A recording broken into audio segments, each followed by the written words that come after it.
International trade is an important part of the livestock market, and in North America, live cattle trade is a key part. Joining us now, Derrell Peel, our livestock marketing specialist. And Derrell, give us the situation of what the trade looks like with live cattle and Canada right now.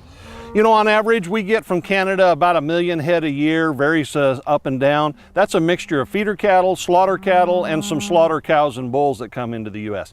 Key thing this year, imports are up about 20% from Canada, and that includes about a 42% increase in feeder cattle supplies or feeder cattle imports from Canada this year. And then let's head south and get a picture of what things are like with Mexico.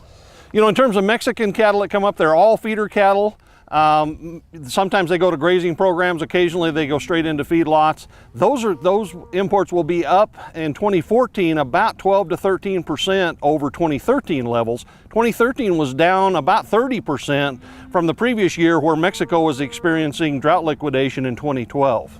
And then in terms of the overall U.S. picture and the takeaway of how it impacts the U.S. market? Two things are important about this in terms of the U.S. One is these feeder cattle imports supplement our declining feeder cattle supplies in the U.S. And so it's one way the market tries to compensate for tight cattle numbers in the U.S.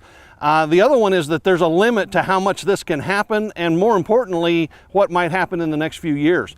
The Canadian imports this year, about 95% of the year-over-year increase in feeder cattle imports are heifers. Proportionately more of the Mexican cattle imports are heifers. So we've been talking about herd expansion probably starting in 2014 in the U.S. It's pretty clear at this point that it's not happening yet in Canada and Mexico, and that's going to keep their numbers really tight. Okay, Derrell Peel, great perspective. Thanks a lot.